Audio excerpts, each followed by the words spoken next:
এটা কখনো বলেন নাই।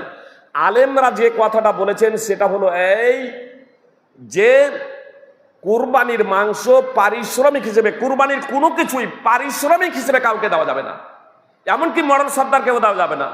কতক জায়গাতে সমাজে আছে কুরবানির মাংস 3 ভাগ করে 1 ভাগ জমা করে দাও, দিয়ে 1 ভাগ জমা করে দিয়ে আবার ফের ওই ওখান থেকেই আবার ভাগ নিচ্ছে। তো এটা না জায়েজ, এটা তো কুকুরের বমি খাওয়ার মতো, তুমি দিয়ে দেওয়ার পরে আবার সেখান থেকে নিচ্ছ।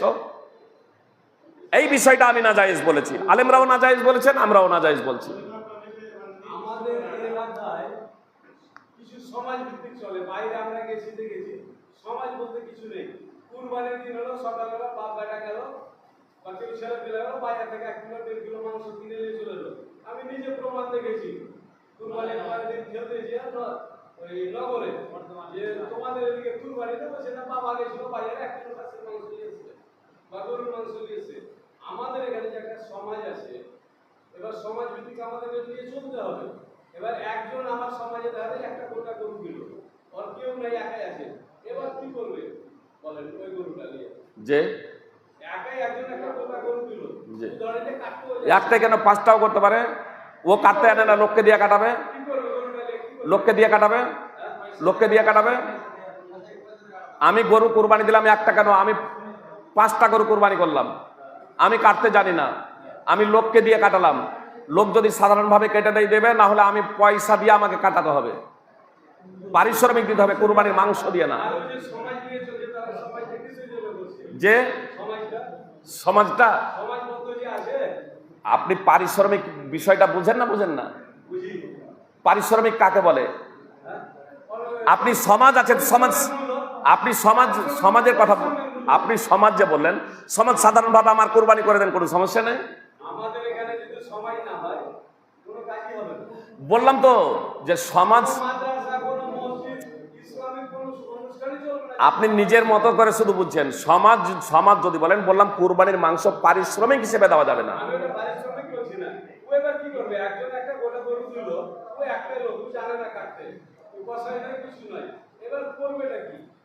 বললাম তো আপনি কসাই, তো আপনি কসাই, আপনাকে আমি ডেকে নিয়ে আসবো যে আমার কুরবানিটা করে দিন, বুঝতে পেরেছেন? কুরবানি মাংস করে দিন, আপনাকে আমি ডেকে নিয়ে আসবো।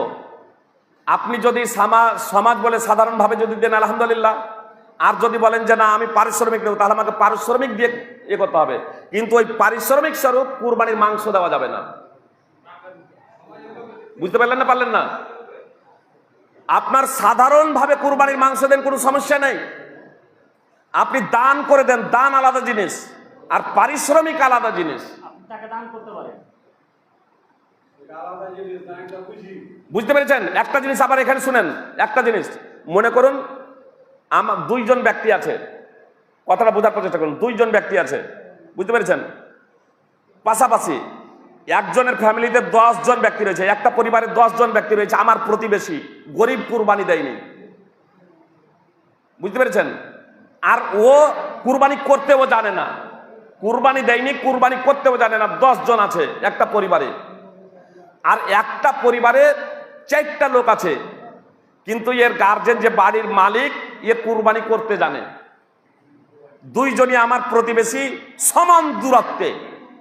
যে কুরবানি করে দিয়েছে ওকে আমি দিলাম 2 কিলো মাংস, আর যে কুরবানি করে দেয়নি আমার, তাকে দিলাম 1 কিলো মাংস। তো যাকে 2 কিলো দিলাম, কিসের ভিত্তিতে দিলাম এটা বলেন তো? কিসের জন্য? এর লোক সংখ্যা হলো 10 জন, সমান দূরত্বে, একই ক্যাটাগরির, আর এ হচ্ছে এখানে 4 জন। এ পরিশ্রম করেছে বলে একে আমি দিলাম 2 কিলো, একে দিলাম 1 কিলো। কিসের ভিত্তিতে? বরং একে দেওয়া উচিত ছিল 2 কিলো বা 2.5 কিলো, যারা 10 জন আছে, আর একে দেওয়ার উচিত ছিল আমার 1 কিলো। এ আমার পরিশ্রম করেছে বলে 2 কিলো নয়, বেশি না, জি, একে প্রয়োজনে পরিশ্রম করেছে, আমি পকেট থেকে একে টাকা দেব, পকেট থেকে টাকা দেব, কুরবানির মাংস না। এবার খাওয়ার জন্য যেমন অন্যজনকে দিচ্ছি, একেও দিচ্ছি, কোনো সমস্যা নেই। এবার একেও দিচ্ছি, এবার আমার অন্য প্রতিবেশীকে দিচ্ছি, একেও দিচ্ছি, কোনো সমস্যা নেই। কিন্তু যে কুরবানি করলো তাকে দিলাম, আমি তাকে তো দেখলাম, একটু দূর থেকে এলো, তাকে দিয়ে দিলাম 2 কিলো মাংস, দূর থেকে এসেছে আমার কুরবানি করতে, তাকে দিয়ে দিলাম 2 কিলো মাংস, আর আমার প্রতিবেশী আছে জি বেশি, অথচ তাকে দিচ্ছি এরকম 500 মাংস, তাহলে এটাই অবশ্যই তো বুঝতে হবে যে এটা কিসের ভিত্তিতে আমি দিচ্ছি, 2 কিলো আর 500। একটাই কথা, আপনার কর্ম, আপনার নিয়াত আপনার উপর নির্ভরশীল। ইন্নামাল আমালু বিন্নিয়াত। আপনি যে নিয়াতে লক্ষ্য উদ্দেশ্যে এরকম কুরবানি করবেন তার প্রতিফল পাবেন। আগে হচ্ছে শরীয়ত, তারপরে হচ্ছে সামাজিকতা, এটাও জেনে রাখবেন। আগে হচ্ছে শরীয়ত, তারপরে হচ্ছে সামাজিকতা। আপনি বললেন মানে যে এলাকার কথা বলছেন আমি বুঝে গিয়েছি, সাধারণত মাঝহাবিদের এলাকাতে কুরবানি কম করে। তা আমার এখানে তো সিংহভাগ লোক নামাজি পড়ে না। সামাজিকতার মাধ্যমে কই আমরা তো নামাজি বানাতে পারি না। আমরা তো ডেকে হেঁকে বলি না যে তোমাকে নামাজ পড়তেই হবে কম্পালসারি। যে কুরবানির মাংস খাওয়া থেকে বা কুরবানি করা থেকে গুরুত্বপূর্ণ হলো নামাজ পড়া। কুরবানির মাংস কাউকে দেওয়া থেকে কোনো ব্যক্তিকে নামাজি বানানো হলো আরো গুরুতর বিষয় এবং গুরুত্বপূর্ণ। আমার সেই জায়গাতে তো কোনো সামাজিকতা নেই। ফেতরা মডেল সর্দারের সিদ্ধান্ত অনুযায়ী যদি জনগণ জমা না করে তখন আমাদের সামাজিকতা আছে। বিয়ে শাদী যদি আমাদের মডেল সর্দারদের কথা অনুযায়ী না হয় তাহলে সামাজিকতা আছে। দাফন করতে দেবো না, অমুক করবো না, এই করবো না, তমুক করবো না, নামাজ পড়ার জন্য, নেশাজাত দ্রব্য বন্ধ করার জন্য, আমাদের সমাজ থেকে কুসংস্কারের মূলোৎপাটনের লক্ষ্য এবং উদ্দেশ্যে ভালো জিনিস। আসুন আমরা কোরআন এবং সুন্নাহকে সামনে রেখে সামাজিকতা করি, তাহলে এটা আমাদের লাভ আছে, অবশ্যই লাভ হবে। ফল কথা আবারও নির্যাস আপনাদের বলে দিই, কুরবানির মাংস খাওয়াবেন, সঞ্চয় করে রাখবেন। যিনি কুরবানি দিয়েছেন তাকেও দিতে পারেন, যিনি কুরবানি না দিয়েছেন তাকেও দিতে পারেন। তাহলে কুরবানির মাংস যেটা আপনি দিয়ে দিবেন সেটা ফেরত নেবেন না। আর আমরা যাতে পারিশ্রমিক হিসেবে সেটা গ্রহণ না করি। সুদ যেমন নেওয়া অপরাধ, দেওয়াও অপরাধ। সুদ যেমন নেওয়া অপরাধ, দেওয়াও অপরাধ। মদ যেমন খাওয়া অপরাধ, বহন করাও অপরাধ। মদ যেমন কিনাও অপরাধ, বেচাও অপরাধ। অনুরূপভাবে কুরবানির মাংস পারিশ্রমিক হিসেবে নেওয়াও অপরাধ, দেওয়াও অপরাধ। আল্লাহ তাআলা আমাদের তা থেকে হেফাজত করুন, আমিন বলেন। যে ওয়াজিব নয়, করতে পারেন, কোনো অসুবিধা নেই। লক্ষ্য উদ্দেশ্য যদি একমাত্র আল্লাহ তাআলার সন্তুষ্টি হয় আপনি করতে পারেন, ধার পরিশোধ করে দেবেন, এই যদি ভাবনা যদি থাকে আপনি করতে পারেন। না হলে কুরবানি যেহেতু ওয়াজিব নয়, কোনো অসুবিধা নেই। যে এর জন্য আপনার যে পাপ হবে এমনটি না। যে আমরা যারা নামাজ পড়ে না কুরবানি দিচ্ছে, আমরা তাদেরকে কুরবানি করতে নিষেধ করব না, তাদেরকে কুরবানি করতে নিষেধ করব না। তার কুরবানি কবুল হবে কি না হবে কিয়ামতের মাঠে সে জবাব পেয়ে যাবে। তাহলে আমরা এতটুকু বলবো যে অবশ্যই আপনি নামাজ পড়ুন, তারপরে কুরবানি করুন। নামাজ পড়ুন দিয়ে কুরবানি করুন। আর আপনি নামাজই পড়েন না, তাহলে কুরবানি করা তো শুধু পশু জবাই করাই তো হবে, আর কি হবে বলেন। যে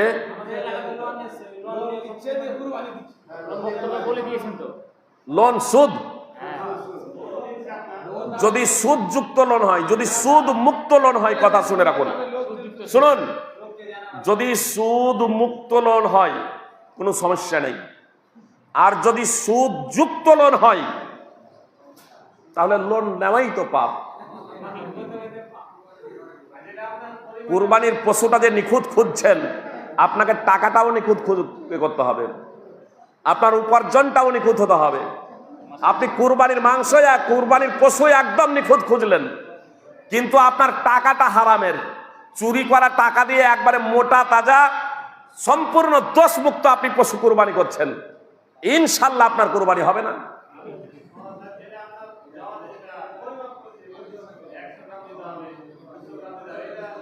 বললাম তো, নির্ধারণ করা এটা শরীয়ত নয়। তবে সাধারণভাবে আমরা যদি শরীয়ত মনে না করে সাধারণভাবে কাউকে চাপ না দিয়ে স্বতঃস্ফূর্তভাবে দেওয়া নেওয়ার যদি বিষয়টা আমরা মেনে নেই, কোনো সমস্যা না, শরীয়ত মনে করে না।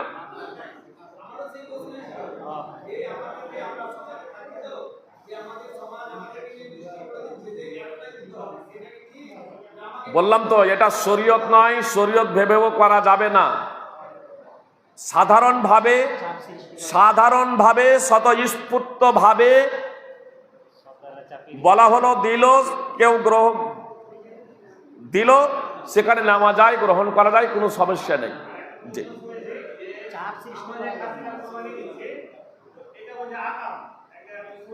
যে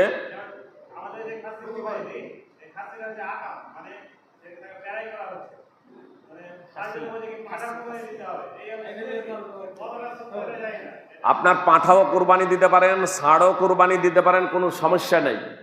তবে খাসি বা বলদ কুরবানি দেওয়া, এই যেটা প্রায় যেটা করা হয়, এটা দোষযুক্ত নয়। জি, কোনো সমস্যা নেই, কোনো সমস্যা নেই। আপনি খাসি বা বলদ আপনি কুরবানি করতে পারেন, এটা দোষণীয় নয়, এটা শরীয়ত সম্মত। খুঁত হলো সেটাই খুঁত, যাকে শরীয়তে খুঁত বলেছে। দোষ হলো সেটাই দোষ, যাকে শরীয়ত দোষ বলেছে। আমি আপনি যাকে দোষ বলে বিবেচিত করব, বা আমি আপনি যাকে খুঁত বলে গণ্য করব, সেটা যদি শরীয়ত সমর্থিত না হয়, তাহলে সেটা গ্রহণযোগ্য নয়। এই প্রেক্ষাপটে আমি তাদের বলবো যে, কথা খুব মনোযোগ দিয়ে শুনুন। আপনার খাসি এবং বলদের ক্ষেত্রে কেউ যদি মনে করেন, কথা মনোযোগ দিয়ে শুনুন, কেউ যদি মনে করেন যে খাসি যেহেতু প্রায় করা হচ্ছে, বলদ যেহেতু প্রায় করা হচ্ছে, এজন্য খাসি বা বলদ আমি কুরবানি দিব না, এটাকে আমি অপছন্দ করছি, আপনার এটা ব্যক্তিগত ব্যাপার। আপনি তা থেকে বিরত থাকুন, আপনি পাঁঠা কুরবানি দিন, আপনি ষাঁড় কুরবানি দিন, তবে অন্যকে বলবেন না যে এটা নাজায়েজ, এটা হারাম, এটা দেওয়া চলবে না, এটা বলা যাবে না। আল বারাবি নাদেব এ কথাই বলেন, ওয়ালা তুহাররিমহু আলা আহাদ, তুমি অন্যের জন্য হারাম ঘোষণা করো না। মা কারিতা ফাদাহু, তুমি যা অপছন্দ করো তা থেকে বিরত হয়ে যাও। আল্লাহ তাআলা আমাদের প্রত্যেকে, এটাই শেষ, একটাই প্রশ্ন, এটা শেষ, বলেন।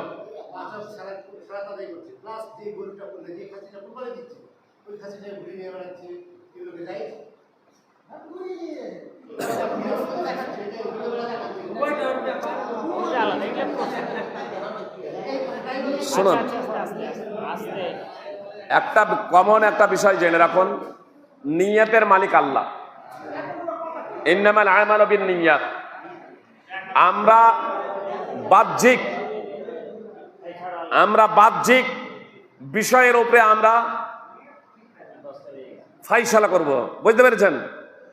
গোপনে দান করা অতীব উত্তম, কিন্তু কখনো কখনো বাহ্যিক দান করাটাও উত্তম হয়ে যায় অনেক। কখন জানেন? আল্লাহর দিনের জন্য, মনে করেন মসজিদ নির্মাণ হচ্ছে, খরচ করার জন্য বলা হচ্ছে, আপনি গোপনে এসে দান করেছেন, আলহামদুলিল্লাহ, কিন্তু দান করার জন্য বলা হচ্ছে, কেউ দানই করছে না, মসজিদের কাজ আটকে আছে। তো মসজিদের কাজ যে আটকে আছে, বুঝতে পেরেছেন?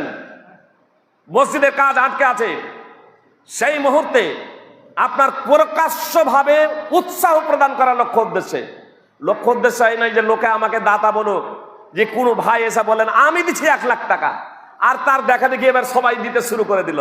তো যে প্রথমে 1 লাখ টাকা দিয়ে দিল, ও তো 1 লাখ টাকার নেকি পাবে, পরে ওর দেখা দেখি যারা দান করতে শুরু করে দিয়েছে, ওদের দানের নেকিও পেতে থাকবে, ওরা যতটা পাবে তাদের নেকি থেকে কমানো হবে না। তাহলে এখানে প্রকাশ্য দানের। এজন্য আমরা নিয়তের উপরে, আমার যদি লক্ষ্য উদ্দেশ্য থাকে লোককে দেখানো, জি, আল্লাহ তাআলা কবুল করবেন না। আমার যদি লক্ষ্য উদ্দেশ্য থাকে মানুষকে উৎসাহ প্রদান করা, জি, আমি তাহাজ্জুদের নামাজ পড়ি বাড়িতে নির্জনে পড়বো, কিন্তু আমার লক্ষ্য উদ্দেশ্য যে আমি এইরকম মসজিদে আসছি, আমার দেখা দেখি যদি মসজিদের ইমামও যদি জাগে, আরো যদি লোকজন জাগে, কি ব্যাপার, আপনাকে প্রত্যেকদিন আজানের আগেই দেখতে পাচ্ছি, কি ব্যাপার, আমি তাহাজ্জুদের এখানে এসে নামাজ পড়ছিলাম, লোকের সন্তুষ্টি না, উৎসাহ প্রদানের লক্ষ্য উদ্দেশ্য, আলহামদুলিল্লাহ, ভালো জিনিস, কোনো সমস্যা নেই। আল্লাহ তাআলা আমাদের প্রত্যেকে একমাত্র আল্লাহ তাআলার সন্তুষ্টির জন্য কুরবানি তথা যাবতীয় ইবাদত করার তৌফিক দান করেন, আমিন। আকুলু কাওলি হাযা আস্তাগফিরুল্লাহ লি ওয়া লাকুম ওয়া লিল মুসলিমিন। আসসালামু আলাইকুম ওয়া রাহমাতুল্লাহি ওয়া বারাকাতুহু।